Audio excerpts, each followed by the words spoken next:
The sun was dying behind the western towers of Draveth Palace when Seren Ashveil learned that a king's fear could wear the mask of justice.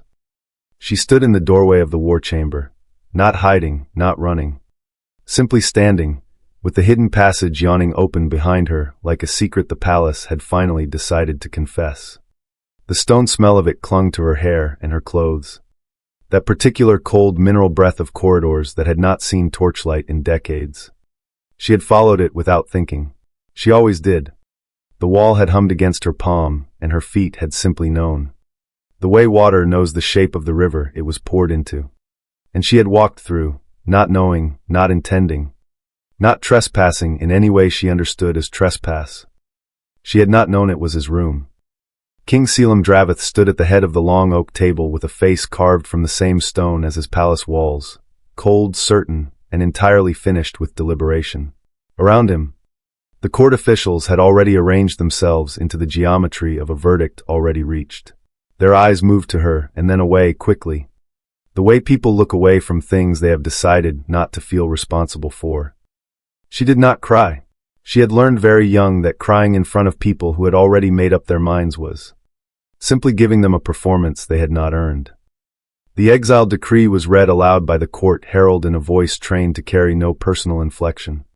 And every word of it landed in the chamber like a stone dropped into still water. Trespass. Intrusion. Unnatural capacity for unauthorized entry. Permanent removal from the palace, and its dependencies effective at sundown. Seren listened to all of it.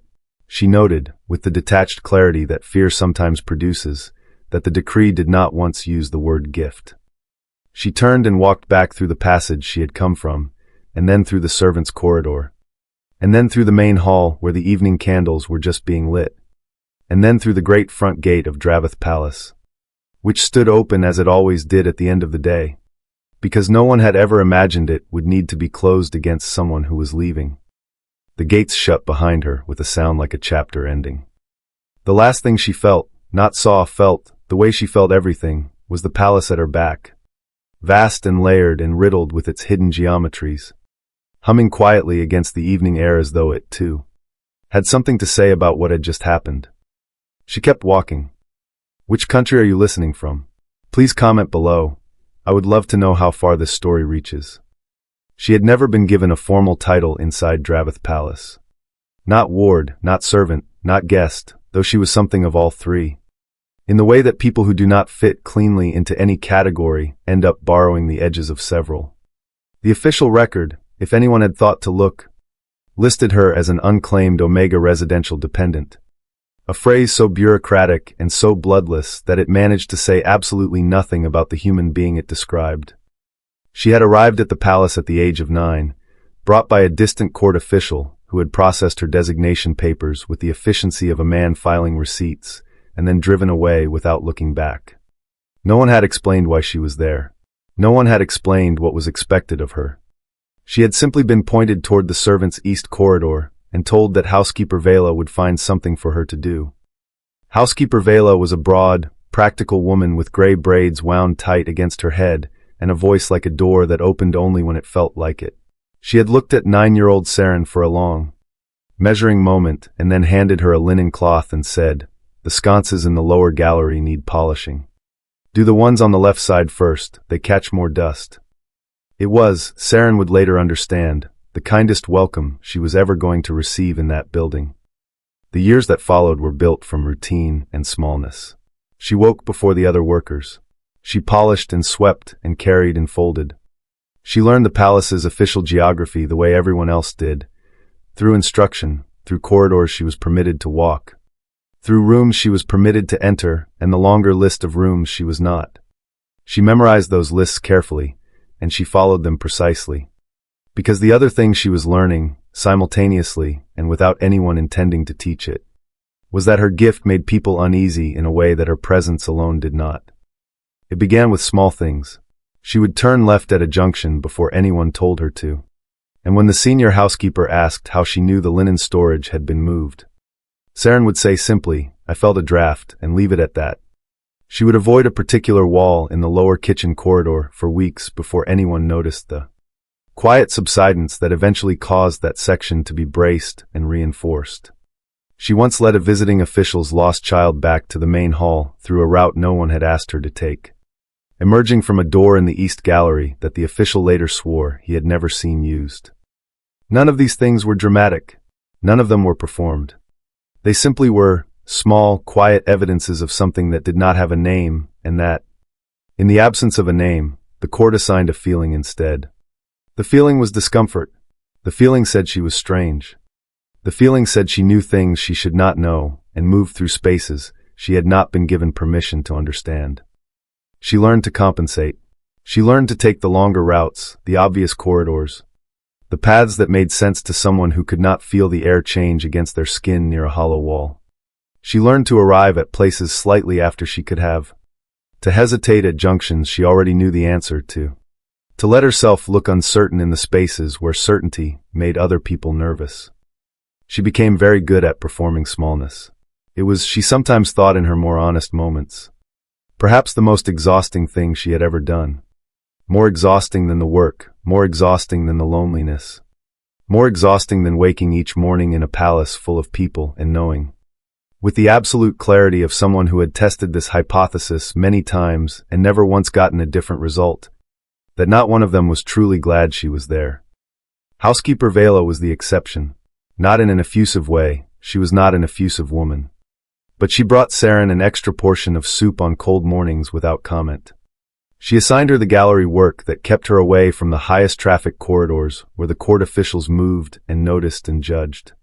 When Seren occasionally appeared somewhere she should not have been able to reach, Vela would simply look at her for a moment and then say, "Take the east route back," and leave it at that. She never asked how Seren had gotten there. She was the only person in the palace who never asked. On the morning of the winter assembly, 3 days before the war chamber incident that would end everything, Seren had been carrying a tray of pressed linens through the second-floor residential corridor when she stopped. She stopped the way she always stopped, involuntarily, pulled up short by a vibration in the stone beneath her feet that was slightly wrong in a way she could not explain to anyone who had not spent their entire life feeling the difference between solid wall and hollow one. The linen closet to her right had a false back. It had always had a false back.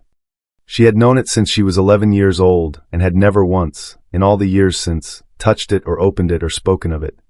She simply felt it every time she passed, noted it the way you note a familiar face in a crowd, and moved on. That morning, something beyond the false back was different.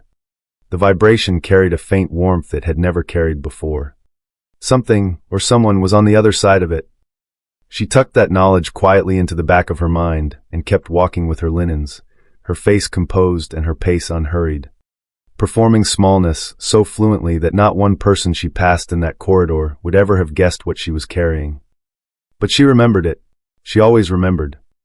The roadside shelter was a modest thing. 4 stone walls, a low roof of timber and old thatch. A single window facing east that let in the morning light in one long pale bar. It had been built for traveling merchants who needed to wait out storms. And it smelled of old straw and wood smoke and the particular dusty patience of a space that was accustomed to being empty. Seren had been inside it for 3 days. She had found it by feel, which was how she found most things. 2 hours of walking east from the palace gates in the blue-gray hour after sunset, her small bundle of allowed belongings under one arm, and the exiled decree folded in her pocket like a stone she had not yet decided to put down. And the shelter had simply announced itself to her the way all spaces did, a pressure change in the air. A warmth signature in the dark that said enclosed space, inhabited recently, door on the south face. She had gone to it the way she always went to the things her body told her about. And she had found the door, and she had gone inside. And she had sat down on the low wooden bench along the east wall, and stayed there until morning came. The first morning had been strange in a way she had no adequate vocabulary for. She was accustomed to waking in the palace, where the layered geography of hidden passages pressed against her awareness from every direction before she even opened her eyes, a constant low-frequency hum of knowing, like living inside an instrument that was always softly playing. The shelter was quiet by comparison. Simple. 2 rooms, no hidden architecture, no hollow walls, no sealed thresholds. Just 4 honest surfaces and a roof that meant what it said. She had sat with that simplicity for a long time, and tried to decide whether it felt like relief or loss. It felt like both. It felt like stepping out of a room where a sound had been playing for so long you had stopped registering it as sound, and only noticing it had existed at the moment it stopped. By the second day, she had begun doing what she always did in any space she occupied for more than a few hours. She mapped it. Not with paper and pen, she had neither, but with her body, moving slowly through both rooms, dragging her fingertips along the walls, pressing her palm flat against the floor in the center of each space, tilting her head and feeling for what the air was doing near the corners and the joins. The shelter offered nothing hidden. She had already known this, but she confirmed it anyway. The way you check a thing you know is true, because the checking itself is a comfort. On the morning of the third day, she found the other room. It was not visible from either of the main rooms. There was no door she could see, no frame, no obvious seam in the stone. She found it the way she found everything, by feel. The north wall of the rear room carried a vibration in its lower third that was inconsistent with solid stone. A pocket of different temperature air gathered near the floor at the wall's western end, faint enough that a person who was not her would have assumed it was a draft from outside. She crouched down, pressed both palms flat against the stone, and felt the hollow space beyond it the way you feel the shape of a room in the dark, by the way sound returns differently, by the way still air pools in an enclosed space and develops its own particular quality of stillness. She found the release point, a small irregularity in the stone's surface that was not a crack but an intentional depression, worn smooth by old use, and pressed it, and a section of the wall swung inward on a pivot mechanism that was old but still functional, oiled by time and by the slow patience of stone that has been designed to move. The room beyond was small, barely large enough to stand in. It had not been opened in a very long time. She could tell by the quality of the air inside, which had the dense, settled stillness of a space that had been sealed for years and had finished grieving about it. Dust on every surface, undisturbed. A low shelf along one wall. A rusted lantern hook above the shelf. And on the shelf, half buried under years of fallen dust, a rolled document bound with a cord that had dried to brittleness. She lifted it carefully, brought it to the east window of the main room where the morning light was strongest, and unrolled it. It was a map, old, hand-drawn in faded ink on thick paper that had partially foxed at the edges, but was still largely legible. It showed the grounds of Draveth Palace, the outer walls, the main buildings, the gardens, the service courtyards, rendered in the careful, precise style of professional palace cartography. She looked at it for a long time. She knew every inch of that palace. She had spent 16 years mapping it in her bones, feeling its hidden geometry against her skin every single day. She knew where the official map ended and where the truth began. The way a person who has lived in a city all their life knows which alleyways the tourist maps leave out. This map left out a great deal. She could count, from memory, at least 37 passages, chambers, and sealed corridors inside Draveth Palace that did not appear anywhere on the document in her hands. 37 spaces that the palace's official cartography had chosen not to acknowledge. She sat down slowly on the bench and kept looking at the map, her mind moving through the discrepancy with the systematic calm of someone who had long since learned that the most important information was usually the information that had been deliberately excluded. 37 spaces, concealed from every record, known to no architect, no official, no king. Known to her.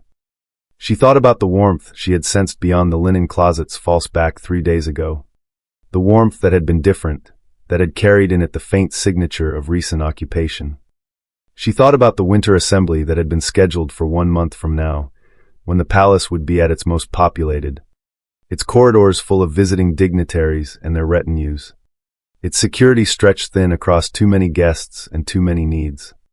She thought about 37 hidden spaces that no one on the official palace security detail knew existed. And she thought, with a cold clarity that had nothing theatrical about it, that this was going to matter before long.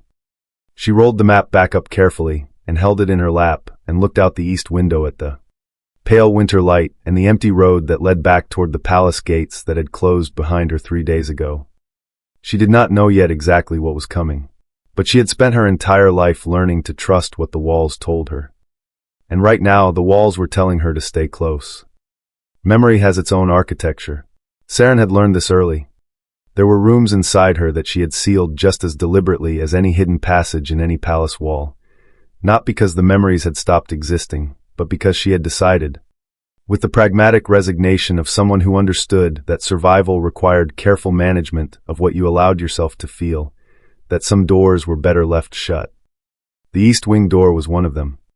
She had been 9 years old, perhaps 10, the timeline blurred slightly at the edges the way early childhood memories do, worn smooth by the handling of years. It had been winter, she remembered that much. The kind of palace winter that meant stone floors cold enough to feel through the soles of your shoes, candlelight in every corridor by mid-afternoon, and the particular hushed quality of a large building that had drawn itself inward against the cold. She had been collecting spent candle stubs from the sconces on the East Wing's upper corridor. One of the routine tasks housekeeper Vela assigned to the newer workers because it required no particular skill and kept you usefully occupied and out of the way. She had her small basket and her collection cloth, and she was working her way methodically along the left side of the corridor when the wall spoke to her. It did not speak the way walls speak to most people, which is to say, it did not speak with sound at all. It spoke the way it always spoke to her, through the particular quality of the cold air near the floor, through a vibration in the stone beneath her feet that was not quite like the solid vibration of a load-bearing wall, but carried instead the lighter, slightly hollow resonance of a wall that was keeping a secret. She had been living in the palace for only a few months. She had not yet fully learned what her gift cost her in the currency of other people's comfort. She was still, in those early months, occasionally allowing herself to follow what she felt, because she had not yet accumulated enough evidence that following it led to consequences she could not manage. She followed it.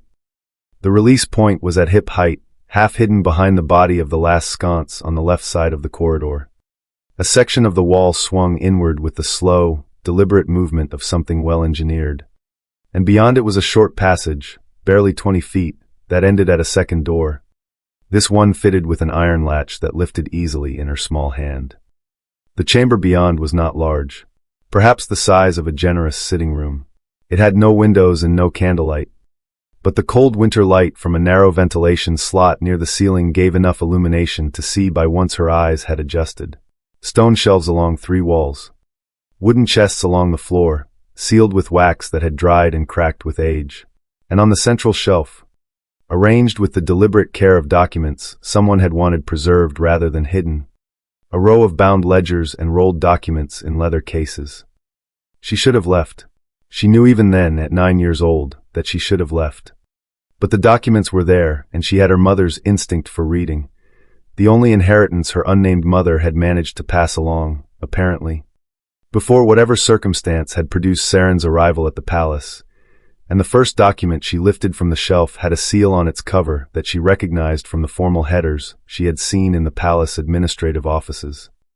It was an official royal charter, dated 312 years prior, issued under the seal of King Draveth II, whose portrait hung in the main hall, whom Seren had studied briefly in the mandatory history sessions housekeeper Vela ran for the younger workers on winter Sunday afternoons. She could not read all of it. Some of the language was archaic in ways that defeated her. But she could read enough. She could read the header, which said Charter of Recognized Standing and Protected Status for Omega Designates in Service of the Draveth Royal Household. She could read the enumerated provisions, several of which used words she knew well enough to understand: protected, entitled, guaranteed, inviolable. She could read the final clause, which said that any Omega designated as a residential dependent of the Draveth royal household was to be accorded the full protections of this charter, including the right to formal status, the right to petition the crown directly, and the right to permanent sanctuary within the household, so long as they wished to remain. She stood in that chamber for a long time with the charter in her small cold hands, and read the parts she could understand over and over. The way you reread something when the meaning of it is too large to absorb all at once. She did not hear the door open behind her. The voice, when it came, was quiet and precise and carried in it the specific temperature of a person who was not surprised to find her there, but was very displeased about it regardless. You have entered a restricted archive. She turned. The man in the doorway was court official Brennan Aldrich, no relation to the old king. Simply an unfortunate coincidence of surname, a senior administrative officer whose particular domain was the management of royal historical records. He was not a large man, but he carried himself with the dense authority of someone who had spent many years being the person in the room who decided what was kept and what was lost. He looked at the charter in her hands. He looked at her face. He looked at the charter again. "Put that back exactly where you found it," he said. And then he told her, in the measured, unhurried tone of someone delivering information rather than a threat, though it was very much a threat, precisely what would happen to an unclaimed Omega ward who was discovered in a restricted archive and then subsequently found to have been speaking about its contents to anyone at all. She was 9 years old, and she understood every word. She put the charter back. She left the chamber. She heard the passage door close and seal behind her, and she picked up her basket of spent candle stubs, and she continued along the corridor, moving to the right side now to finish the remaining sconces. She told no one. Not housekeeper Vela. Not any of the other workers. Not the administrative review that had been conducted 2 years later when Brennan Aldrich retired, and his successor went through the East Wing archive records. Not at any point in the 12 years that followed, during which she walked past that section of the East Wing corridor regularly and felt the chamber behind it humming quietly at the frequency of a secret that was still being kept. She told no one, and the knowledge settled into the sealed room inside her that was reserved for things she had decided not to feel, and the door closed over it. And the years built up against that door like fallen leaves against a wall, and she left it there. But she had memorized every word of the charter that she had been able to read. She had done it in the chamber, standing there with her cold hands and her reading that her unnamed mother had given her. And she had not known she was doing it at the time, but her memory worked the way her gift worked. It did not ask permission, and it did not forget. She lay in the roadside shelter on the third night of her exile, with the old map on the shelf behind her, and the palace humming at the edge of her awareness. Too distant now to press clearly but still present, still faintly felt, like a song playing in a room 2 floors away. And she held the memory of those words in her mind the way you hold something fragile that you have been carrying carefully for a very long time. Charter of recognized standing and protected status for Omega designates. Inviolable. She had never spoken it aloud, not once in all the years since.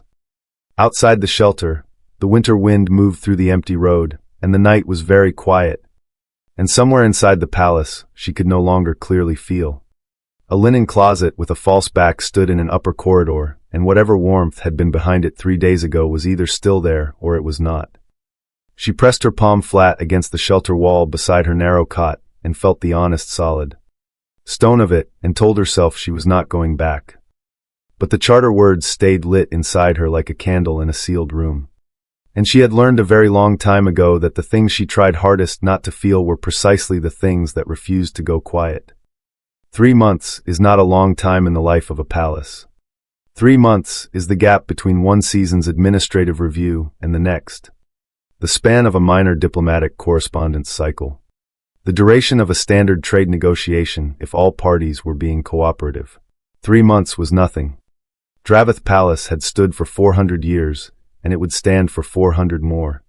And the removal of one unclaimed Omega ward from its residential rolls was the kind of administrative event that generated a single notation in the household ledger, and was then absorbed into the palace's vast institutional memory without so much as a ripple. This was what King Caelum Draveth had believed, with the clean certainty of a man who had never once had reason to question his own judgments. He was in the throne room when the Winter Assembly's first evening session was drawing to a close. Seated at the head of the long formal table with his council arranged on either side, and the visiting dignitaries from 3 allied territories settled into their designated chairs, and everything was proceeding with the precise, measured formality that he had always found deeply satisfying. He understood formality. He understood the grammar of protocol and hierarchy and the careful architecture of a proceeding in which everyone knew their role and performed it correctly. It was, he had always believed, the highest expression of civilized governance. The first sign that something was wrong came not as a sound or a sight, but as a feeling. He felt it the way you feel a change in air pressure before a storm, not dramatically, not with any single definitive signal, but as a subtle wrongness in the quality of the room. A sense that something in the building's ambient geometry had shifted. He had lived in this palace for 31 years, and he knew its sounds and silences the way a musician knows the particular resonance of their instrument. And what he felt in that moment was a note that did not belong to the piece being played. He did not react. He was the king.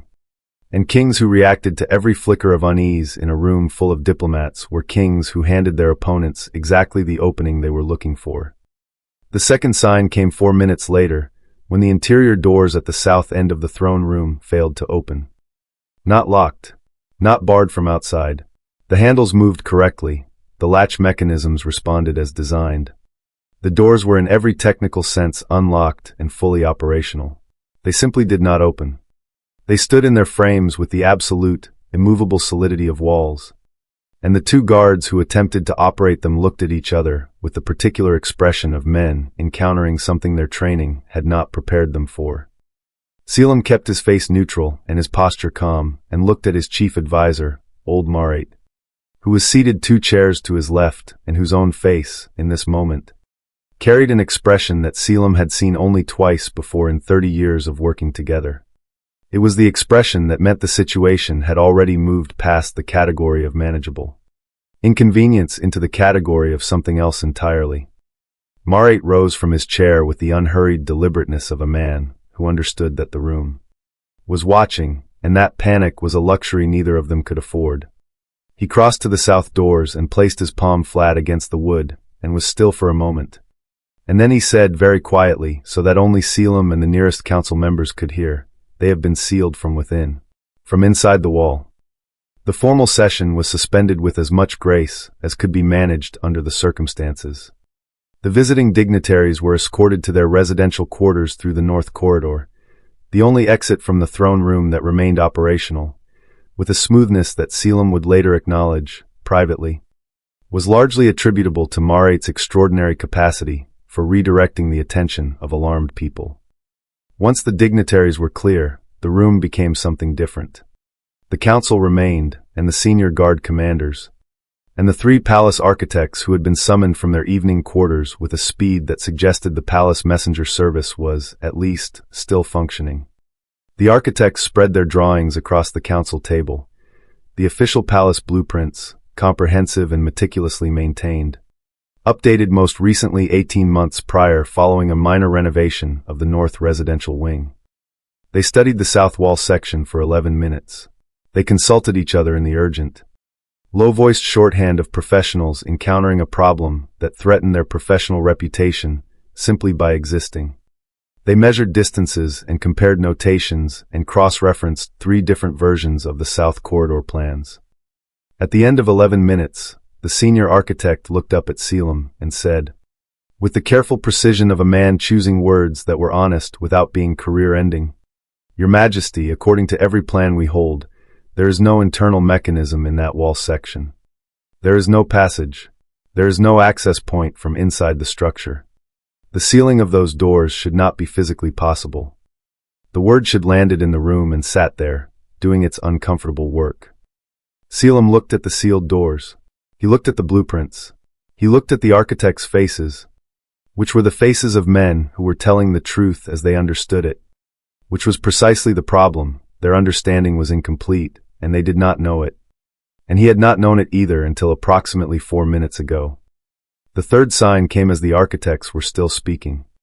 A guard captain entered through the north corridor with the controlled urgency of a man who had been trained to deliver bad news without escalating the emotional temperature of the room. He reported that a unit of 12 guards assigned to the east residential wing had been cut off. Not overpowered. Not engaged in combat. Simply cut off. The corridor they had been patrolling had sealed at both ends simultaneously via mechanisms that did not appear on any security schematic. And the unit was currently contained in a section of corridor approximately 40 feet long with no functioning exit and no communication access to the rest of the palace. The room absorbed this information. Caelum absorbed it. He absorbed the weight of it, the specific shape of it, the implications that radiated outward from it like cracks from a point of impact. Someone was using his palace against him. Not from outside. From inside. through spaces that his architects could not account for and his security detail could not map, and his own 31 years of residency had not revealed to him. Welcome back to our channel. Today Mott V brought you a brand new and incredibly captivating story, sure to please you if we watch the whole video. This story is entirely fictional. The video was created using artificial intelligence AI and is designed to provide positive entertainment and educational value to viewers aged Muiba and up. Now let us continue exploring today's story. Someone knew things about this palace that he did not know. The thought arrived with a quality of cold precision that had nothing comfortable about it. Marit waited until the guard captain had finished his report and the room had processed the full weight of what had been said.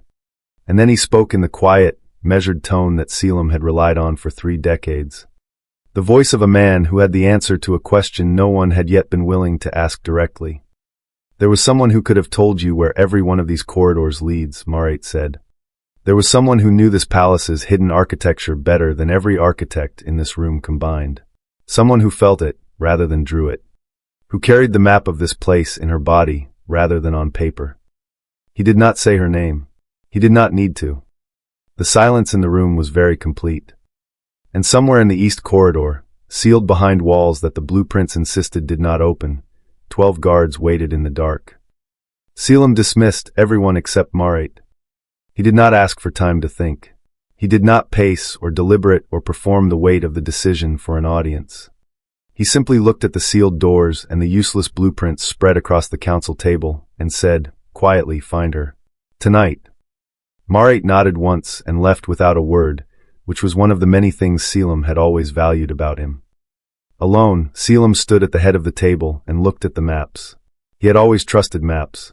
He trusted documentation, verification, the clean certainty of information rendered into official form and filed in the correct location.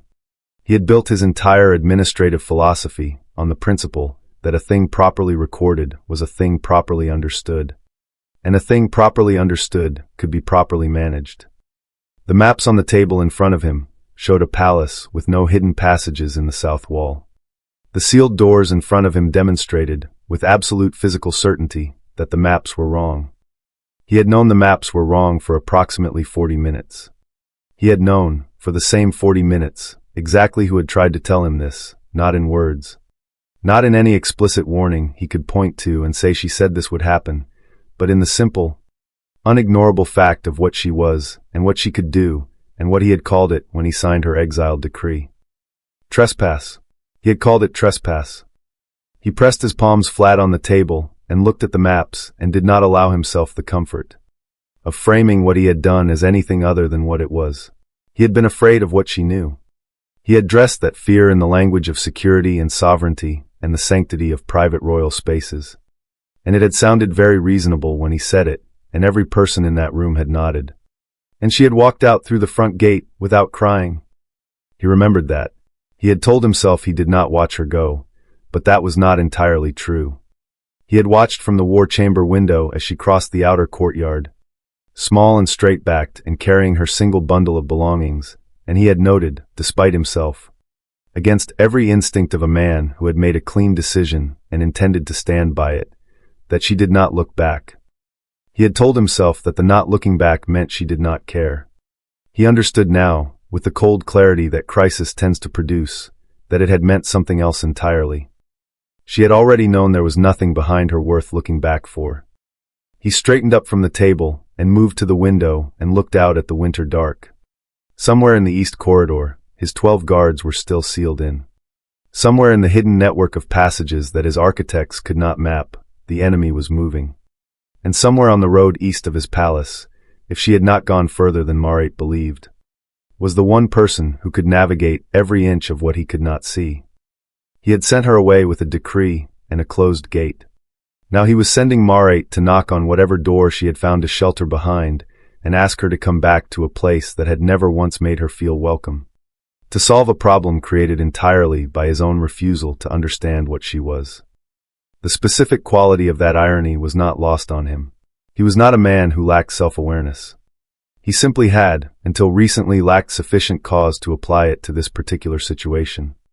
He waited. It took Marit 4 hours to reach the village where she had settled, a modest place 2 miles east of the palace road. The kind of community that absorbed quiet people without asking too many questions. Marit found her in a rented room above a weaver's workshop, and he told Caelum later that she had answered his knock with the composed stillness of someone who had been expecting it, if not tonight then soon. Caelum had asked what she said when Marit told her the king needed her. Marit had been quiet for a moment. Then he said, she said she would come, but not because he needs her. She said she would come because there are people inside those walls who had no part in her exile, and she will not leave them unprotected because of what one man chose to do with her gift. Caelum received this information and said nothing for a long moment. Then he asked, is she coming tonight? Marit said, she is already on the road. Caelum turned back to the window. The winter dark was the same as it had been an hour ago, cold and still and unhelpful. But somewhere on the road moving toward him was a woman who had every reason to let his palace fall and had chosen, for reasons that had nothing to do with him, not to. He thought about what that said about her. He thought about what it said about him, that he had needed a crisis of this magnitude to understand the difference between a threat and a gift. The maps lay useless on the table behind him, and the sealed doors stood in their frames. And the palace waited in the dark with all its hidden architecture intact, patient as stone, keeping its secrets for the one person who had never needed a map to read them. She arrived at the palace road just before the second hour past midnight, and she did not go to the front gate. Marit had expected this, somehow. He had walked beside her in silence for the last quarter mile of the approach road. And when she turned left at the old drainage ditch that ran along the palace's eastern perimeter wall, he simply followed without question, because he had spent enough years watching people who knew things to recognize the particular quality of certainty in her movement. She was not guessing. She was not navigating. She was returning to something she had already memorized. The passage entrance was in the base of the perimeter wall's eastern face, concealed behind a growth of old ivy, so established it had become structural. Its roots threaded through the stone in a way that made the wall and the plant a single organism. She pressed her hand against the stone beneath the ivy's thickest section for 3 seconds, found what she was looking for, and a section of the wall rotated inward on a central pivot with the smooth, well-balanced movement of something that had been engineered to last. The 2 guards Marit had brought stopped moving entirely. Seren looked at them briefly and said, "Stay close and stay quiet. The passage is narrow, but it is safe." She did not wait for confirmation before stepping inside. The passage ran for perhaps 200 feet beneath the eastern garden, sloping gradually upward before emerging through a second pivot door into the inner courtyard service alcove, a recessed area behind the eastern kitchen outbuilding that was used for storing garden equipment and was, at this hour, empty. They stepped out of the wall into the cold courtyard air, and Marit heard one of the guards exhale in a way that was not quite composed. Seren was already scanning the courtyard, not with her eyes, or not only with her eyes. She stood still for a moment in the way he had seen her stand still before. That particular quality of interior listening, head tilted very slightly, weight shifted forward on the balls of her feet. "They are using the South Passage network and the Lower West Corridor," she said. "The South Branch has at least 3 active positions. The Lower West has been sealed at both ends to contain your guard unit. That seal mechanism is in the wall junction at the West Corridor's midpoint, accessible from a service crawlspace that enters from the old laundry below." Marit was already noting everything she said. He looked up. "How do you know which ones are active?" "The air moves differently when a passage is occupied," she said, with the calm matter-of-factness of someone describing how to read weather from cloud formation. "Breathing changes the temperature gradient." She paused. "I need to see the affected areas directly before I can give you a complete assessment." She looked at Marit. "Where is the king?" "He is in the council chamber," Marit said. "He asked to be notified the moment you arrived." "Then take me there," she said, and then she walked across the inner courtyard toward the main building as though she had never left. Her pace unhurried and her back straight, and Marit followed, and the 2 guards followed Marit, and none of them spoke. Caelum was standing when they entered, not seated at the head of the table in the posture of a king receiving a report, but standing at the window with his arms at his sides in the stance of a man who had been waiting and had decided that performing calm was less important than actually maintaining it. He turned when the door opened. The mate bond hit them both at the same time. Marit saw it happen, though he could not have described precisely what he saw, only that the quality of the air in the room changed in the instant that their eyes met, and that both of them went very still for a moment in the specific way of people who have just encountered a force that is significantly larger than the situation they were already managing. Seren recovered first. She held his gaze for one long, level moment, long enough to make clear that she was not going to be the one to look away, and then she said, "I need access to the South Passage network and the Lower West Corridor. I can have your guard unit released within the hour and the active infiltration positions located within 2." She paused. "Those are my terms for tonight. We can discuss everything else when your palace is no longer compromised." The everything else landed in the room with a weight that both of them understood and neither addressed. Caelum said, "You have full access. Whatever you need." She nodded once. She crossed to the blueprint table and looked at the maps spread there and said nothing for a moment.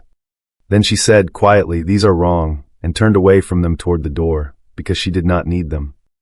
She stopped 3 feet from the south corridor entrance, her palm raised toward a section of wall that looked entirely solid. "There are 7 hidden openings in this corridor alone," she said, "and 2 of them are occupied right now." The room behind her was very quiet. She moved through the passage with her eyes half closed. This was the part that no one who watched her ever fully understood, that closing her eyes was not a performance of mysticism or an affectation of drama. It was simply practical. With her eyes open, her brain allocated attention to visual information. And visual information in a dark stone passage was minimal and largely unhelpful. With her eyes half closed, the rest of her could do what it did naturally, receive the palace's hidden language through every other channel available. The weight of air against her skin, the temperature differentials that gathered near hollow spaces like water collecting in low ground, the particular resonance of her own footsteps returning differently from walls that were solid versus walls that were not. Caelum followed 2 steps behind her and said nothing. She had expected him to ask questions. Kings generally ask questions. She had observed over 16 years of proximity to court behavior. One of the primary ways powerful people managed their discomfort with situations they did not control. Questions re-established hierarchy.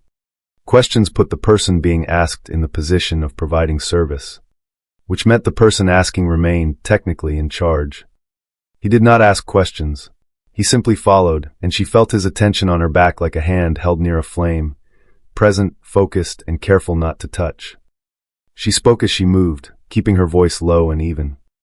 "This passage was part of the original construction," she said. "You can feel it in the stone quality. It is older than the surrounding walls by at least a century. The builders used a different aggregate. The sound returns slightly faster here because the stone is denser." She pressed her palm to the left wall and held it for a moment. "This junction connects to 3 branches. The south branch goes under the formal garden and emerges in the guard barracks lower level. The north branch runs parallel to the main corridor and has 4 access points into the residential wing. The 3rd branch goes down." Caelum spoke for the first time. "How far down?" "Further than the cellars," she said. "I have never followed it all the way." She paused, feeling the air. "The south branch has cleared. Whoever was positioned there has moved. The north branch is still occupied. 1 person, I think." She tilted her head. "Possibly 2. She felt him processing this. She felt. Also, and this was the part she did not say aloud, the mate bond moving between them in the close quarters of the passage like a current of warm air in a cold space. She had felt it from the moment she walked into the council chamber. She had been feeling it in a muted and easily ignorable form. For 3 years, since the first time she had entered a room that he was also in and felt the bond's particular signature press against her awareness like a hand on the other side of a door. She had ignored it then. She had ignored it consistently and successfully for 3 years, filing it under the long list of things that were true about her situation and entirely outside her power to act on. It was considerably harder to ignore in a passage that was roughly 4 feet wide. She stopped at a junction and turned slightly left, following a warmth signature that pulled at her attention like a thread drawn taut.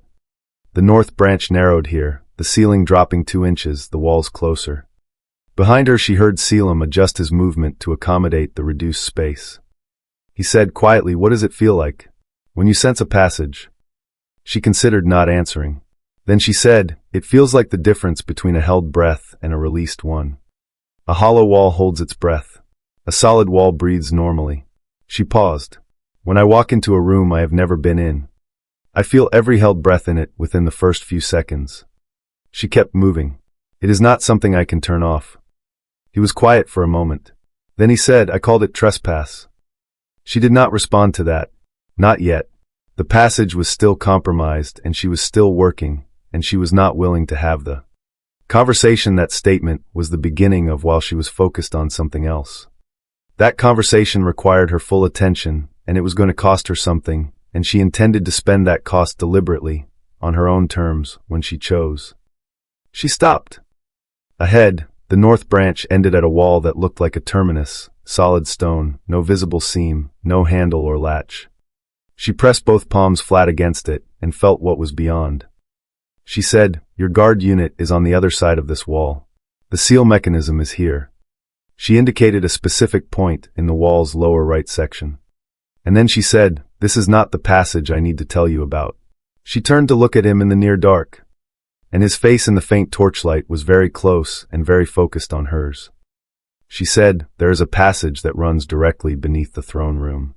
She held his gaze. "It is older than the palace, and someone has been inside it very recently. The passage beneath the throne room could wait 20 minutes.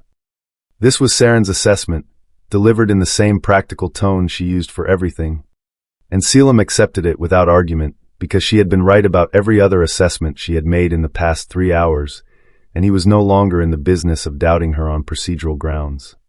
She had released his 12 guards from the West Corridor seal in 11 minutes. She had located and identified both North Branch positions with an accuracy that had made his guard commander go very quiet in the particular way of a professional encountering someone significantly better at their job than he was. She had earned the 20 minutes. They were in a passage junction, a slightly wider section where 3 branches met, wide enough to stand facing each other without the walls making the decision for them. One of the guards had passed them a torch before being sent back to the main corridor. The torchlight was warm and unsteady, and did the particular thing that torchlight does in enclosed spaces, which is to make everything feel more immediate and more honest than it might otherwise. Seren stood with her back against the left wall, arms crossed, and looked at him with the level composure of someone who had decided exactly how much of herself she was willing to spend on this conversation. Caelum said, "I know the bond is there." She said, "I know you know." He had expected, he realized, some version of relief in her response, some softening, some evidence that this acknowledgement was the thing she had been waiting for. There was no softening. Her expression was the same as it had been since she walked into his council chamber, clear, steady, and entirely finished with performing any emotion she did not actually feel.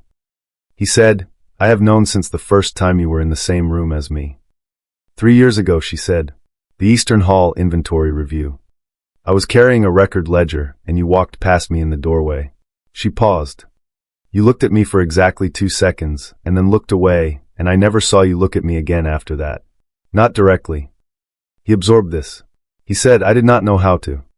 She said, "I know what you did not know how to do." She said it without anger, which was somehow more difficult to receive than anger would have been. "I spent 3 years watching you not know how to do it. I watched you manage the bond the way you manage everything you find uncomfortable, by categorizing it as something other than what it is, and filing it somewhere you did not have to see it." He said, "And you? How did you manage it?" She was quiet for a moment. Then she said, "I told myself it did not matter what I felt, because nothing about my situation gave me any standing to act on it. I was an unclaimed Omega ward in your household. You were the king." She met his eyes. "And I was right. It did not matter what I felt. Your decision to exile me had nothing to do with the bond, and everything to do with the fact that my gift made you uncomfortable, and you had the power to remove the source of that discomfort. The bond did not protect me from that. It did not factor into your decision at all." The words were not delivered as an accusation. They were delivered as a statement of fact, which was precisely what made them so difficult to stand in front of. He could have defended himself against anger. He had no defense against accuracy. He said, "You are right." He said it simply, without qualification or mitigation. "You are right about all of it." She looked at him. Something in her face shifted slightly, not softening but registering. She had not expected the unqualified acknowledgement. He could see that, and he filed it as information about how rarely the people in her life had simply admitted to being wrong without immediately cushioning the admission with explanation. She said, "The bond does not fix what you did." He said, "I know." She said, "I am here because of the people inside these walls, not because of the bond." He said, "I know that too." She held his gaze for another moment. Then she pushed off from the wall and turned toward the passage that led beneath the throne room. Because there was still work to do, and she was not the kind of person who let the work wait on the feelings, regardless of how large the feelings were. He stood in the torchlight for a moment alone after she turned away. He understood, with a clarity that arrived the way all the most important clarities arrive, quietly, completely, without fanfare, that he had not exiled her because she was a security threat. He had exiled her because she was the one person in his palace who saw the things he did not want seen, and that had terrified him in a way that no external enemy ever had. He followed her into the dark. They worked through the rest of the night. Caelum's scribe, a young man named Pol who had been roused from his quarters at the second hour and had arrived with his ink kit and a commendable absence of complaint, sat at the junction table they had established in the wider section of the South Passage network and wrote everything Seren said. She spoke and he wrote, and the map that emerged across his pages bore almost no resemblance to the official blueprints that were still spread uselessly on the council chamber table above them. 31 passages, 19 sealed chambers, 7 access points that opened into rooms the official palace record listed as exterior walls. 4 vertical shafts connecting different floors at locations that did not correspond to any known stairwell. 1 passage that ran beneath the formal garden and emerged. Seren noted with a complete absence of editorial comment. Directly behind the chair in which the head of palace security sat during every weekly briefing.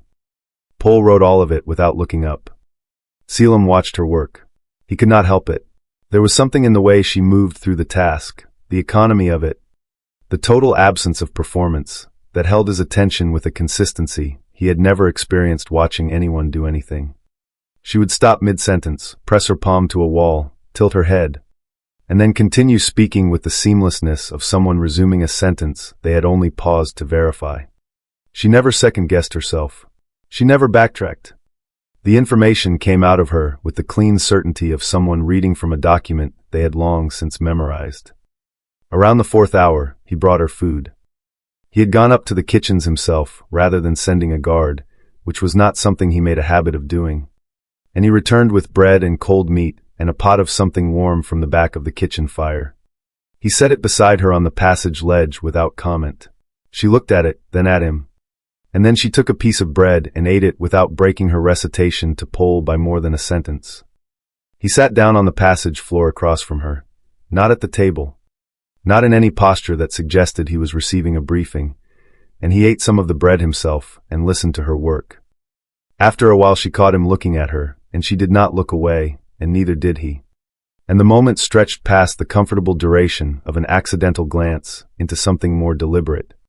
And then Pol asked a clarifying question about the vertical shaft measurements, and the moment folded back into the work without either of them having to make a decision about it. Around the 5th hour, with the passage network map nearly complete, he asked her about her childhood in the palace. He did not know why he asked. He asked the way you ask things when it is very late and the ordinary social buffers have been worn down by hours of proximity and shared purpose, and the particular intimacy of working in the dark in a space where no one else can hear you. She answered more than she intended to. He could see the moment she realized it, a slight pause, a brief internal recalibration, and then she continued anyway, because he was learning, fundamentally honest in a way that she had learned to manage, but had never lost. She told him about housekeeper Vela, about the candle stubs and the gallery work and the long practice of performing smallness, about the way the palace had always felt to her, layered and alive with hidden geometry, simultaneously a place she belonged, and a place that had made very clear she was there on sufferance. He listened without interrupting. He did not offer reassurances or reframings, or any of the diplomatic responses his years of governance had made automatic. He simply listened, which was, she told him once much later, the most surprising thing he ever did. She had been speaking for perhaps 20 minutes when she stopped. They were in the East Wing section of the passage network. She had been guiding Pole through the final branch, her voice steady and her pace measured, when something in the quality of the air around her changed. He saw it happen, a stillness that moved through her like a wave, beginning at her feet and traveling upward until even her voice stopped, held in the moment before release. She stood facing the east wall, both palms raised slightly, not quite touching the stone. Her voice, when it came, was barely a whisper. "This is the one," she said. She did not turn around. "This is the passage I was found in when I was 9 years old." She held the stillness for another moment, and then she told him what was inside it. Every word. The charter title, the enumerated provisions. The final clause with its language of inviolable protection. She recited it from memory, all of it, in the quiet voice of someone setting down something they have been carrying for a very long time. Pole's pen did not stop moving. Caelum did not speak for a long time after she finished. Morning came into the palace sideways, through windows that faced east, and caught the first pale light before the rest of the building had decided to wake. Seren had not slept. She was accustomed to not sleeping. It had never been a particularly reliable activity for her in the palace, where the hidden passages pressed against her awareness with a consistency that made genuine rest feel like trying to sleep through a conversation you were not supposed to be part of. She led Caelum to the East Wing chamber just after first light, with Marate and Pole following behind, and 2 guards at the corridor's end. The passage entrance was exactly where it had always been, behind the sconce at the left wall's terminus. And she opened it with the practiced ease of someone returning to a place they had visited every day for 16 years in their memory, if not in body. The chamber was exactly as she remembered it.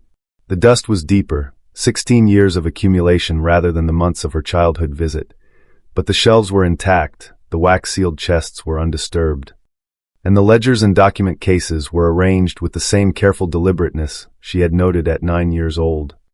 The arrangement of someone who had wanted things preserved.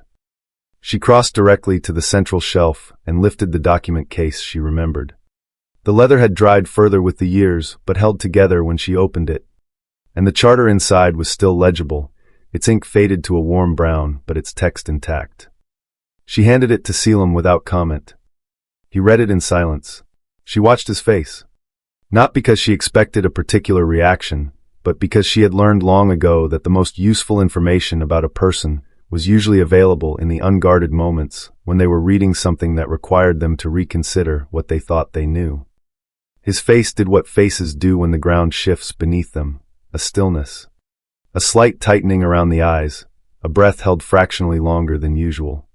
He read it through once, and then went back to the beginning and read it again more slowly. When he finished, he said, "This is legitimate. The seal is Aldrich II's personal cipher. This is a genuine royal charter." She said, "I know." He looked at her. He said, "You have known this existed for 16 years. She said, "Since I was 9 years old." "Yes." He absorbed this. He looked at the charter again, and then at the sealed chests along the floor, understanding that the document in his hands was likely not the only thing in this room that had been deliberately removed from official record. Marate, who had been reading over Caelum's shoulder, said quietly, "There are 347 Omega wards currently listed in the royal household dependency rolls across all palace properties. This charter, if restored to active legal standing, would require a complete restructuring of their formal status." This was the moment the door to the chamber opened wider and the wind came in.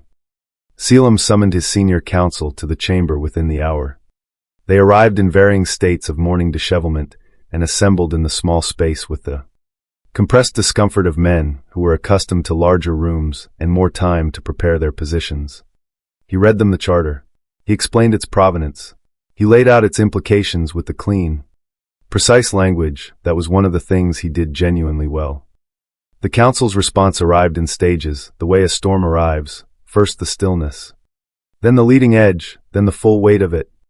Lord Aldrich, the senior member, old enough to have served 2 kings before Caelum, said the charter should be verified by the royal archivist before any discussion of its status could be considered appropriate.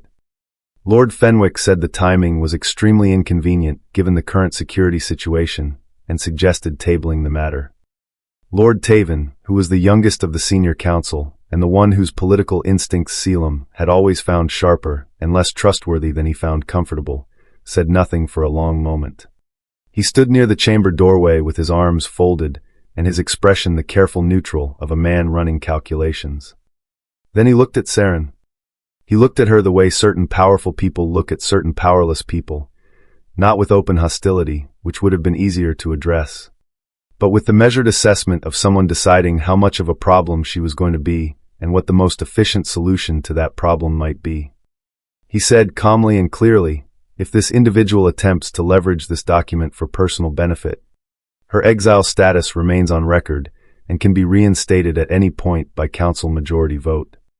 The threat was precise. The implication was complete. Every person in the room understood exactly what had been said. Seren stood in the chamber where she had stood at 9 years old with the charter in her small cold hands. And she felt the words land against her the way she felt everything, completely, without the buffer of distance or denial. She looked at Taven. She did not look at Caelum. And Caelum, for 3 full seconds, said nothing at all. The council meeting ended without resolution.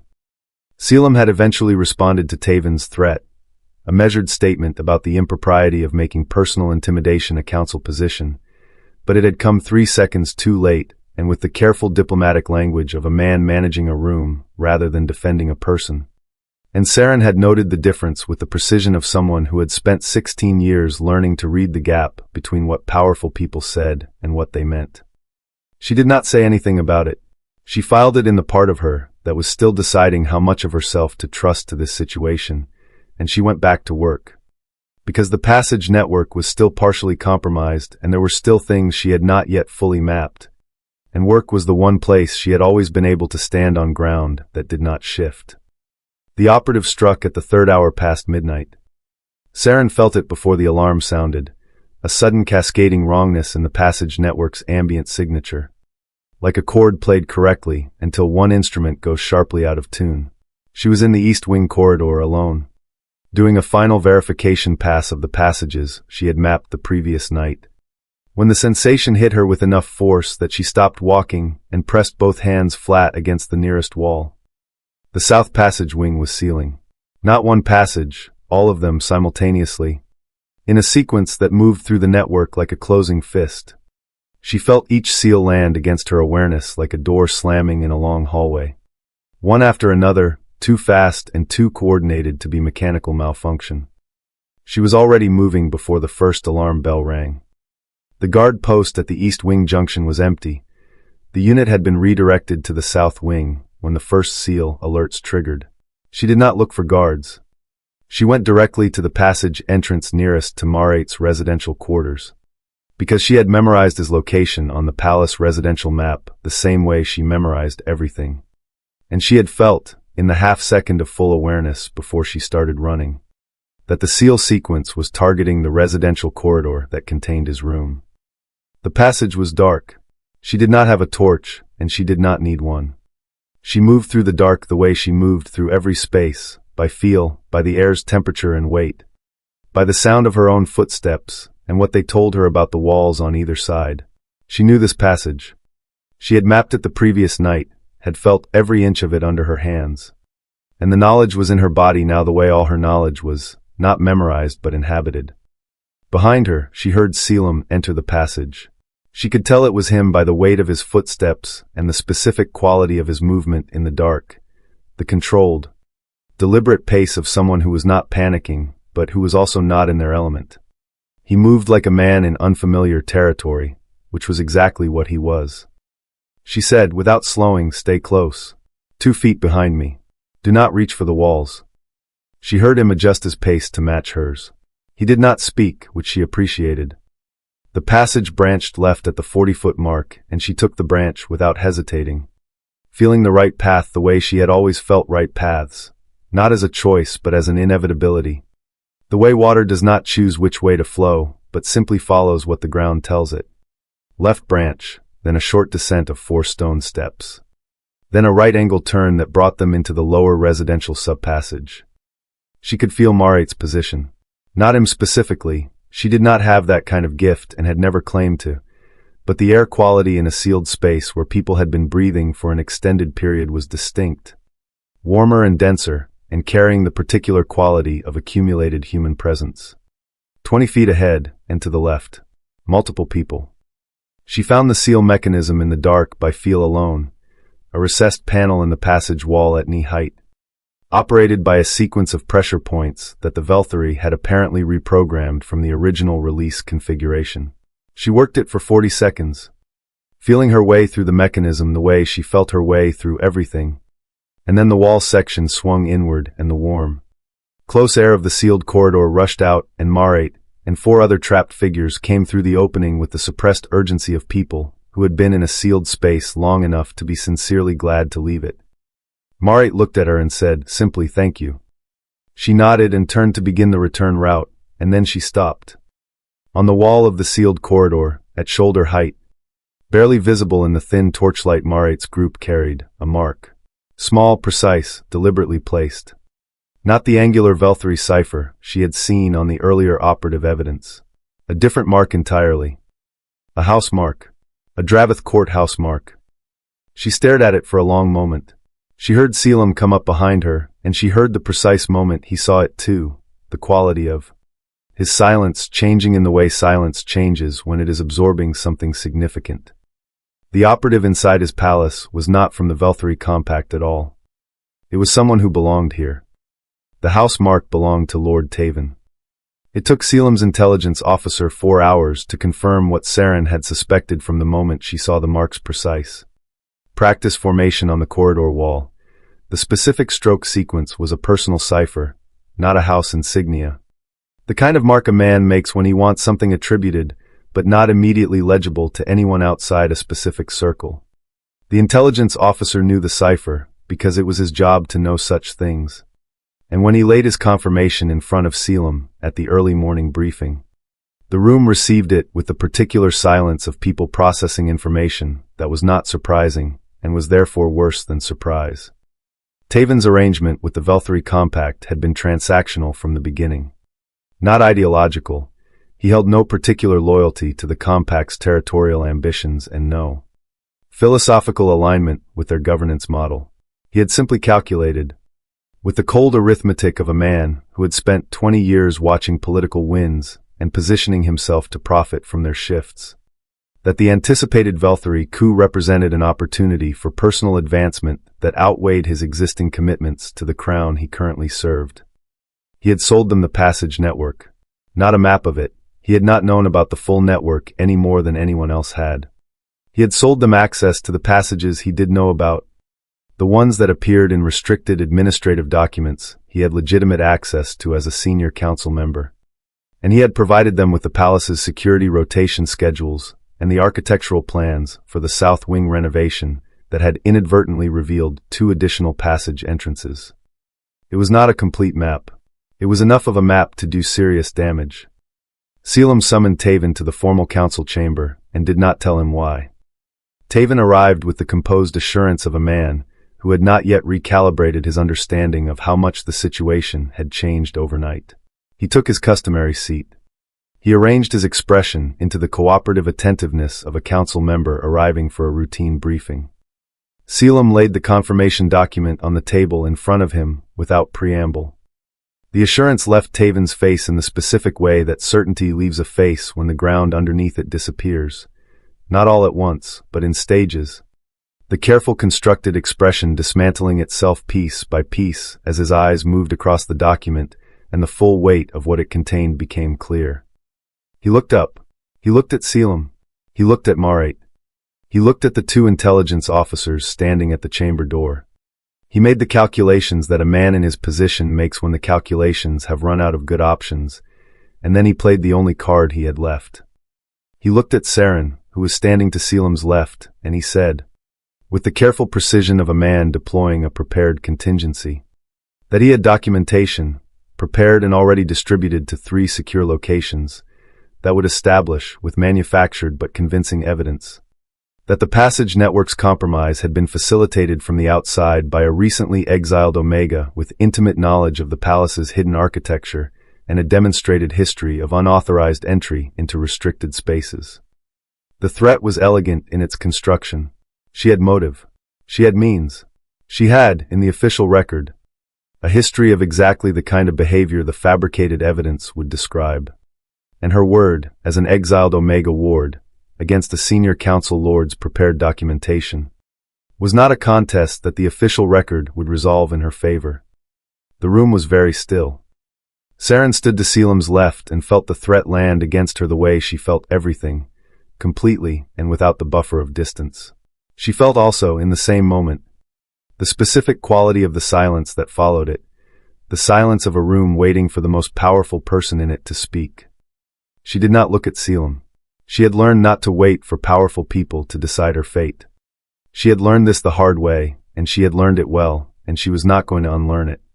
Now simply because one of them had listened to her in a passage the previous night. But Caelum spoke before she could. He said clearly and without diplomatic cushioning, "Lord Taven, you are under arrest for treason, conspiracy with a foreign hostile power, and the deliberate endangerment of the royal household." He said it to the intelligence officers at the door, not to Taven, which was the correct procedural form, and also the most complete dismissal of Taven's remaining relevance that the situation allowed. Then he looked at Seren. He said, "For the room to hear, the fabricated documentation will be located and destroyed. Her exile decree is suspended pending formal review. She is operating under my direct authority and my personal guarantee of protection." It was not yet everything. She knew it was not yet everything. But it was the first time, in all the years she had spent inside these walls, that someone with the power to choose had chosen her side before she had to fight for it alone. Taven was escorted from the chamber. His warning, before the doors closed behind him, was delivered in the flat tone of a man with nothing left to lose. "The ritual weapon," he said, "has already been activated. You have until the second sunset to counter it. After that, every passage in this palace seals permanently. Every one." They had until the second sunset. Approximately 36 hours from the moment Taven's doors had closed behind him, though the palace's senior ritualist, a quiet, precise woman named Elder Cass who had served 4 kings and who approached supernatural mechanics with the same brisk practicality she applied to everything else, revised that estimate downward to 22 hours after examining the weapon's activation signature. The counter-ritual's requirements were simple in the way that the most difficult things are often simple, clear in their parameters, brutal in their ask. Seren had to stand at the palace's central atrium. She had to speak every hidden passage she had ever sensed in the palace, aloud in sequence. From the outermost perimeter to the deepest substructure. Her voice, carrying the passage sense as it had always carried it, not as performance but as inherent truth, would overwrite the weapon's seal command by establishing a living counter-record that the palace's ancient stone architecture would recognize as primary. The weapon worked by imposing a false map over the palace's true geometry. Her voice would restore the true map. Elder Cass explained this to Seren in the East Wing sitting room with the directness of a woman who believed that people deserved accurate information about difficult things. She said, "Your gift is not merely perceptive. It is communicative. You have always been in dialogue with this architecture. The ritual simply makes that dialogue audible to the building itself." Seren sat with this for a moment. Then she said, "And if I stop before I finish?" Elder Cass said, "The weapon's seal command fills whatever space your counter-record does not complete." She paused. "You must speak every passage, every chamber, every threshold, without stopping." Seren looked at the window.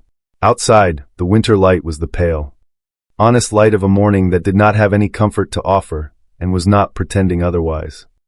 She said, "How long will it take?" Elder Cass said, "At speaking pace, given what you have already mapped aloud." She indicated Pohl's extensive notes from the previous night, between 40 and 60 minutes. Seren nodded once and stood up and said, "Then we should begin positioning now." The central atrium was the palace's acoustic heart, a circular space beneath the main dome, open to the dome's interior height, with stone walls that had been engineered 4 centuries ago with a curve that carried sound upward and distributed it evenly through the surrounding structure. It was where formal proclamations had historically been made, where royal oaths had been sworn, where the building's architects had understood, with an intuition that preceded the language to describe it, that some words needed the whole building to hear them. The court assembled because word traveled the way word always traveled in a palace, faster than any official notification and in advance of any formal instruction. By the time Seren stood at the atrium's center, the surrounding gallery levels held most of the resident court, the visiting dignitaries, the guard commanders, the council members, the domestic staff, and, in the lower gallery nearest the atrium floor, housekeeper Vela, who had arrived without being summoned, and who stood with her gray braids wound tight, and her hands folded, and her face wearing the expression of someone who had always known this moment was coming, and had simply been waiting for it to arrive. Seren saw her. Something in her chest opened briefly, and then closed again, steady. She stood in the center of the atrium, and felt the palace around her, all of it, the full weight of its hidden geometry pressing against her awareness from every direction. The 31 passages, and the 19 sealed chambers, and the 7 false walls, and the 4 vertical shafts, and the passage beneath the throne room, and the deep branch that she had never followed, and all the spaces in between. The whole vast secret life of a building that had been keeping its own counsel for 4 centuries, and was now being asked to speak. She thought about every time she had been told her gift was wrong. Every time she had performed smallness to make other people comfortable. Every time she had taken the longer route, so that her knowing would not alarm anyone. Every time she had stood in a room full of people, and been the only one who felt the hollow spaces in the walls, and said nothing, nothing, nothing. She thought about 9-year-old Seren in the East Wing chamber with the charter in her cold hands, reading the word inviolable. Not knowing yet that the man in the doorway would spend the next 16 years making sure she forgot it. She breathed in. She began to speak. The atrium took her voice and lifted it, the way it had been designed to lift voices. And the words moved through the stone the way her gift had always moved through stone, not as imposition but as recognition. The building hearing itself described truly for the first time. She spoke for 43 minutes. She did not stop. She did not falter. The passages came out of her in sequence, precise and complete. And the palace hummed around her in a way that was not imagined but physical, a low resonance that several people in the gallery would describe afterward as feeling like the building exhaling. She was halfway through the subterranean network when the atrium floor moved. Not violently, not with any sense of threat. A section of the stone floor at the atrium's eastern edge shifted inward with the slow, deliberate movement of something well-engineered and very old, revealing a passage entrance she had never felt before. Her voice did not stop, but her eyes went to it and stayed there. And what she felt rising from that opening was not the cold mineral breath of an old sealed space. It was something older than that, something that had been waiting significantly longer.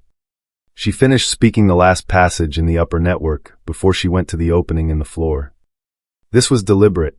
Elder Cass had been clear about completion, and Seren was not a person who abandoned a task because something more interesting had appeared at its edges. She spoke the final passages of the upper network with the same steadiness she had maintained throughout, feeling the palace's hum deepening around her with each sequence completed. And only when the upper network counter-record was fully established did she let her voice pause and turn her attention to the open passage in the atrium floor. The gallery above her was entirely silent. Several hundred people looking down at a woman standing over a hole in the floor of a building that was, for the first time in its 400-year history, audibly vibrating. Caelum stood at the atrium's edge. She felt him there the way she felt everything, by the particular quality of his attention, which had its own weight and temperature that she had learned to recognize over the past 2 days with the involuntary precision of someone whose gift did not distinguish between architectural and human information. She looked up at him briefly. She said, "I need to go down." He said, "I am coming with you." She considered pointing out that he had already demonstrated, in the South Passage network 2 nights ago, that he was limited in dark enclosed spaces that he had not been given time to map. She considered, and then did not, because the expression on his face was not the expression of a king making a strategic decision. It was the expression of someone who was not willing to let her go somewhere alone when they had the option not to. She said, "Stay close." The passage descended at a shallow angle, wider than the upper network passages. its walls cut from a different stone entirely, darker, finer-grained, carrying a smoothness that suggested tools and hands significantly older than the palace above it. The air was not the cold mineral air of a sealed space. It was still and temperate and carried a quality of preservation, as though the passage had been maintaining a specific condition for a very long time, waiting. She felt what was at the end of it before she could see it. A chamber. Large. By the standards of what she had felt in the upper network, perhaps the size of the council chamber above, though shaped differently, circular rather than rectangular.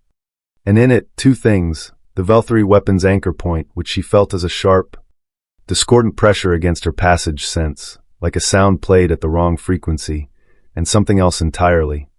Something that had been in this chamber so much longer than the weapon, that it made the weapon feel like a recent intrusion, which is exactly what it was. She went to the weapon's anchor first. It was housed in a stone recess in the chamber wall, a constructed artifact, not large, emitting the discordant pressure she had felt from above. She approached it the way she approached every sealed mechanism, with both palms raised, feeling for the release point, the structural logic of the thing. It had been designed to resist force. It had not been designed to resist someone who could feel exactly how it had been assembled, who could find the release sequence in the same way she found every hidden door, not by knowing intellectually, but by feeling the shape of it from the inside. She worked it for 90 seconds. Then the discordant pressure collapsed, cleanly and completely, and the palace's hum shifted from the tense resonance of a structure under mechanical duress to something else, something that sounded, to the several hundred people in the gallery above, like a building settling into itself after a long time of being held rigid. The passages unsealed. She felt them open one by one through the network above her. The palace's geometry restoring itself to its true configuration. The false map dissolving, and the real one reasserting with the quiet authority of something that had simply been waiting for the obstruction to be removed. Then she turned to what else was in the chamber. The sanctuary had been here before the palace. That was clear in the stone, in the carvings along the circular wall, not decorative but documentary, recording in the pictographic style of the pre-dynastic period the existence and purpose of this space. A gathering place, a record-keeping space, a sanctuary for Omega designates during the dynastic consolidation period, sealed when the political climate made its existence dangerous and preserved, by the engineering of people who understood that sealed did not mean destroyed, against the day when it could be opened again. The walls held records, documents in sealed cases identical to the ones in the East Wing chamber. More of them, many more. She stood in the center of it and looked at what had been waiting here for 300 years and felt, with a completeness that had nothing theatrical in it, that the palace had known all along. It had been keeping this for her, for someone like her, for the moment when someone who could feel its hidden geometry was finally in a position to speak about it. She climbed back up to the atrium. Caelum met her at the threshold. The gallery above them held its silence. She was aware of every eye in it. She said, quietly but clearly enough for the whole atrium to carry it upward, that chamber is not a weapon vault. She let the pause hold for exactly long enough. It is a sanctuary, and I want to talk about what we do with it. She did not have a prepared speech. This was not an oversight. Seren had spent 16 years in a palace that ran on prepared speeches, carefully worded, strategically positioned, reviewed by advisors and adjusted for audience, and delivered with the practiced fluency of people who understood that language was a form of power and power required management. She had watched enough of those speeches to understand their grammar, their architecture, the way they built toward predetermined conclusions while performing the appearance of open deliberation. She had no interest in that grammar. She had something better. She had 16 years of accumulated truth, and a voice that had just spent 43 minutes speaking the hidden architecture of a 400-year-old palace into its own walls. And she was not going to follow that with something prepared. She stood in the center of the atrium with the gallery full above her, and she spoke. She said, I want to tell you what I have seen in this palace. Not what I felt in the walls, you have heard enough of that. And Pohl's documentation will be available to anyone who wishes to verify it. I want to tell you what I saw in the people. She said, I arrived here at 9 years old. I was listed in the administrative record as an unclaimed Omega residential dependent. which is a category that the official record uses to describe a person while communicating as little as possible about their actual humanity. I was given work to do and a place to sleep, and I was tolerated in the specific way that institutions tolerate the things they have not yet found a reason to remove. She said, there is a charter in the East Wing chamber and another set of records in the sanctuary below this floor that describe, in the careful legal language of 3 centuries ago, protections that Omega designates in this household were guaranteed.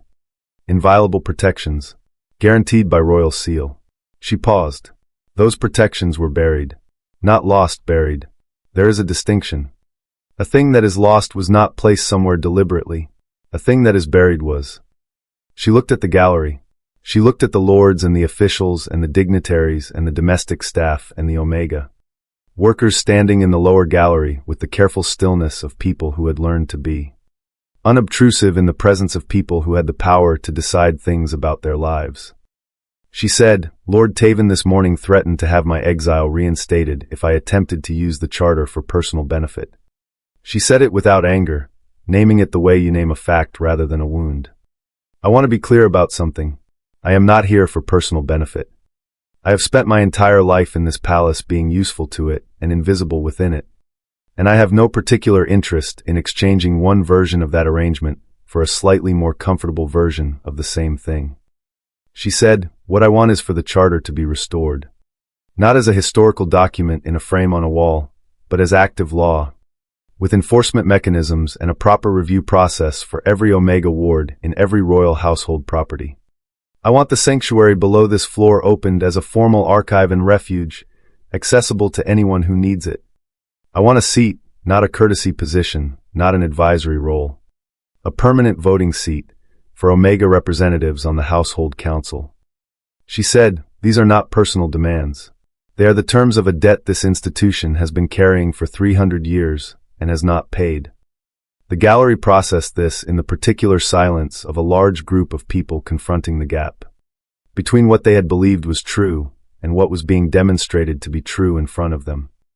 The first response came from Lord Aldrich, the senior council member, whose age and institutional memory made his voice the one that carried the most procedural weight in the room.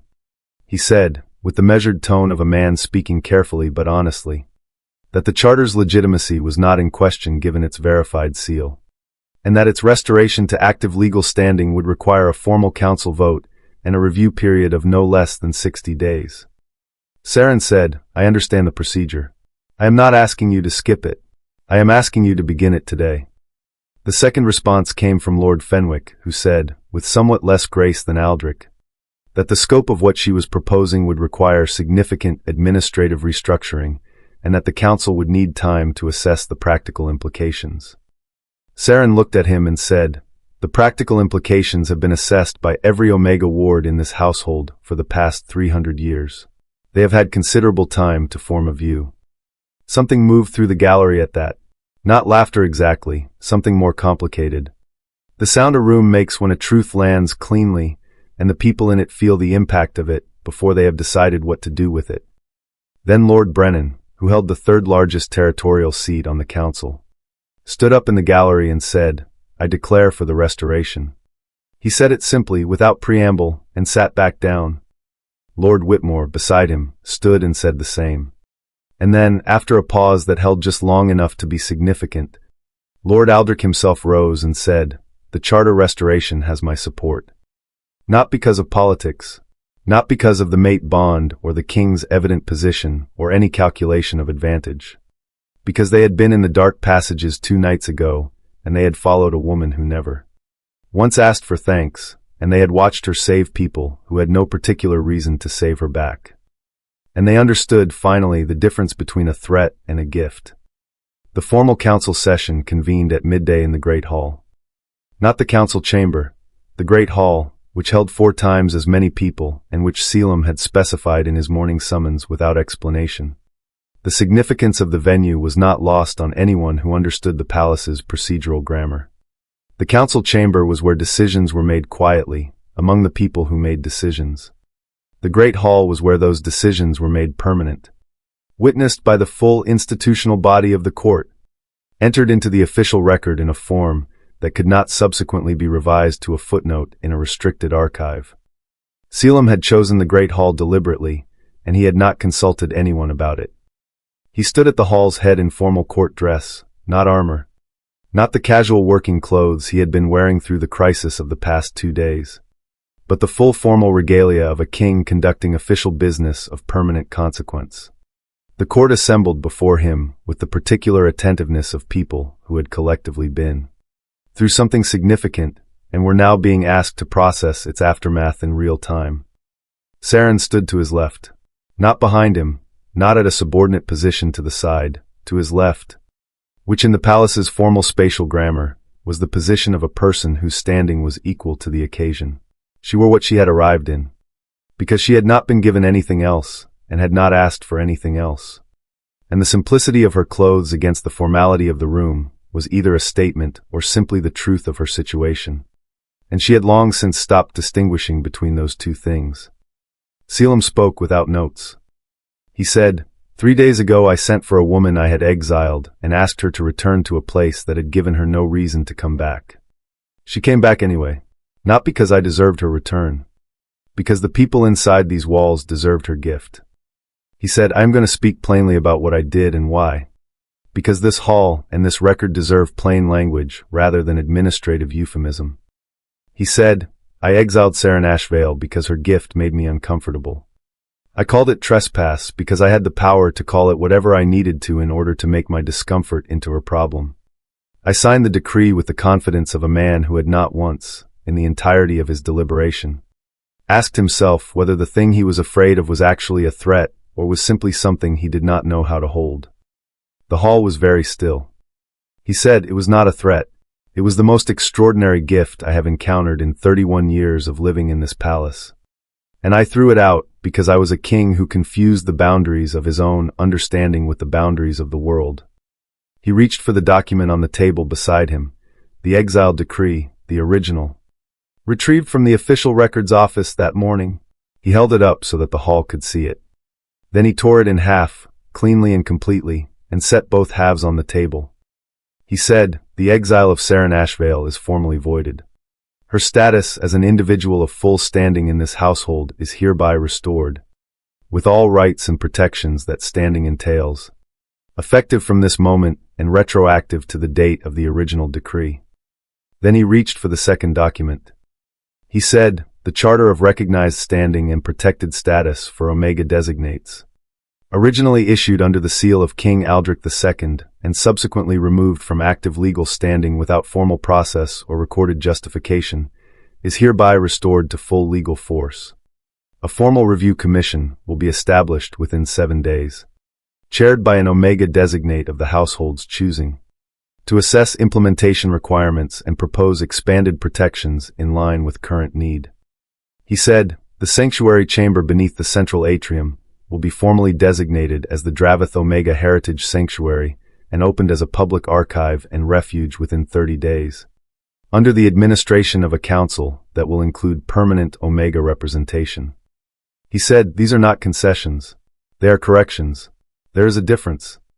He set the second document down and looked at Seren. The hall looked at Seren too, the way a room looks at a person when the room has just been reorganized around their existence and is recalibrating accordingly. Caelum said, in a register that was quieter than the formal address but fully audible in the hall's attentive silence, I was wrong. Not in a way that an apology resolves. In a way that the rest of my reign is the appropriate response to. He said, I would like you to stay. Not as a ward and not as a dependent, and not in any category that requires the institution's permission for you to exist within it. He paused. I am asking you to stay as my equal, as my queen if you are willing, as the architect of the changes this palace and this kingdom need, which you understand better than I do and always have. He said, I understand if the answer is not yet, or not at all. I am asking because it is true, not because I expect it to be easy. Seren stood in the great hall, where she had carried linens and polished sconces and performed smallness for 16 years, and she looked at the man who had signed her exile with such certainty, and had spent 2 days systematically dismantling that certainty one honest reckoning at a time. She said, I will stay. She said it clearly for the record, for the hall, for the walls that had always known her. She said, "But I have one final condition." Her final condition was simple. She said, "The passage mapping initiative cannot be mine alone." She said it in the great hall with the court still assembled and the torn exiled decree still on the table and Caelum still looking at her with the expression of a man who had just reorganized everything he understood about himself and was prepared to keep going. She said, "Every Omega in every royal household property who carries a sensitivity gift to architecture, to people, to hidden things, must be formally recognized, trained, and paid. Not tolerated, recognized." Caelum said, "Immediately and without qualification done." And that was the condition, and it was met before the day was out. And the decree that established the sensitivity recognition and training protocol was signed that evening in the council chamber with Seren present as a co-signatory, which was itself a thing that had never happened before and which Pole recorded in the official ledger with the careful, slightly odd handwriting of a young man who understood he was documenting something that would outlast everyone in the room. 1 year passed. A year in a palace is a long time when the palace has been changed from the inside out. It is not dramatic, the way a year of change looks in retrospect. From inside the change it looks like daily work. Like the accumulated weight of small decisions made consistently in one direction rather than another. It looks like a commission meeting on a Tuesday morning. It looks like a new name on an office door. It looks like a young Omega girl arriving at the palace gates with a letter of placement and being greeted by a staff member who explains, matter-of-factly, that her assessment appointment with the sensitivity training program is scheduled for Thursday and that her residential room is in the East Wing, which has the best light. It looks like that, ordinary and permanent. The Draveth Omega Heritage Sanctuary opened on a morning in early spring when the light came through the atrium dome in long warm columns and fell on the restored sanctuary chamber below with the particular generosity of light that has found a room it was always supposed to illuminate. The sanctuary's walls held the records that had been sealed for 3 centuries, now cleaned and catalogued and made accessible. The pictographic carvings had been carefully documented and translated by a scholar who had spent 40 years working on pre-dynastic script and who wept, briefly and without embarrassment, when she read what they said. Elder Cass conducted the opening ceremony with characteristic brevity. She said, "This room was sealed because the people it protected were considered inconvenient. It is open now because they were always necessary." She said nothing else, and it was enough. The Equal Council convened for the first time 6 weeks after the Great Hall session. 3 permanent Omega seats, elected by the household Omega community from their own number. The first session lasted 4 hours and covered the Review Commission's preliminary findings on charter implementation, the proposed expansion of sensitivity training program funding, and a procedural motion regarding the official renaming of the unclaimed Omega Residential Dependent Administrative Category, which was retired entirely and replaced with Recognized Household Member. A phrase so straightforwardly accurate that the only remarkable thing about it was that it had taken this long. Housekeeper Vela attended the first Equal Council session as an observer. She sat in the back row with her gray braids wound tight and her hands folded, and she did not say anything, and she did not need to. Seren saw her there and held the sight of her quietly. The way you hold something that has been important for a long time and that you have not always had the luxury of acknowledging. The Passage Mapping Initiative trained 11 new practitioners in its first year. Young Omegas with sensitivity gifts that had previously been managed into invisibility, gifts to space, to temperature, to the way a room feels when something in it has recently changed. Seren taught them herself. In the sanctuary chamber and in the passage network and in the training rooms that had been converted from the storage spaces in the East Wing's lower level. She taught them not to be afraid of what they felt. She taught them to trust the thing they were, because the thing they were was not a liability. It was a language, and languages kept in silence eventually forgot themselves. The Palace Mapping Project expanded to 6 additional royal properties in the first year, 12 in the second. The official architectural record of the Draveth holdings grew by 30% as hidden spaces were documented, assessed, and either opened or formally acknowledged. Several of those spaces contained records. One of them contained a small sealed room in a northern property that held the personal journals of an Omega court attendant from 2 centuries prior, which were subsequently published and which sold through 3 print runs in the first month.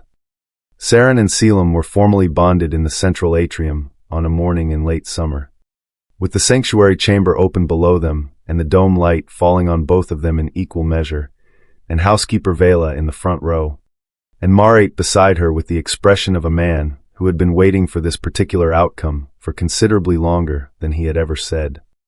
The ceremony was not long. Neither of them wanted ceremony.